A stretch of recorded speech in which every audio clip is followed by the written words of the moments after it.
স্বামী সংসার ছেড়ে কোনো স্ত্রী লোক যদি চলে যায় তাহলে তার জেল হবে 7 বছরের। ভিডিওটি অত্যন্ত গুরুত্বপূর্ণ এবং অনেকেরই এই বিষয়গুলো অজানা। কাজে অনেক বেশি বেশি করে শেয়ার করে ওই সকল স্বামীদেরকে জানার সুযোগ করে দিন এবং অন্যরা সচেতন হন। বিষয়টা হচ্ছে, যদি কোনো স্ত্রী লোক তার স্বামী থাকা অবস্থায় সে যদি স্বামীর পারমিশন ব্যতীত, বিশেষ করে সর্বশেষ ভিডিওতে যে জিনিসটা স্পষ্ট করা হয়েছিল, কাবিন নামার 18 নম্বর কলামে যদি স্ত্রীকে বিবাহের পারমিশন না দিয়ে থাকেন, তাহলে আপনার ওই স্ত্রী যদি আপনাকে না জানিয়ে অন্য কারো হাত ধরে পালিয়ে যায়, তাহলে সেক্ষেত্রে তার জেল হবে 7 বছর। মামলা হবে পেনাল কোডের 494 ধারা অনুযায়ী।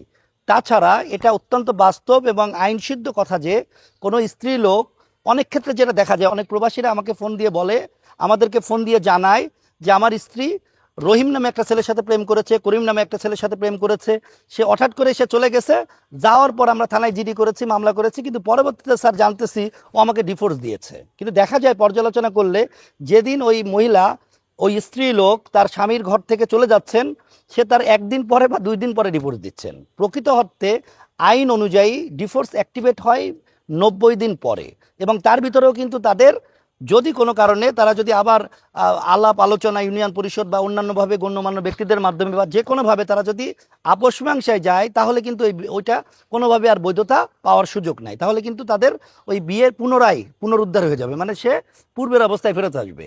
সেক্ষেত্রে যদি ঘটনাটা এমন হয় যে আবার স্ত্রী আপনাকে না জানিয়ে অন্য কোনো লোকের সাথে চলে যাচ্ছে এবং পরবর্তীতে আপনাকে তালাক দিচ্ছে, তাহলেও কিন্তু তার 7 বছরের জেল হচ্ছে। এই তালাকটাও কিন্তু বৈধ নয়।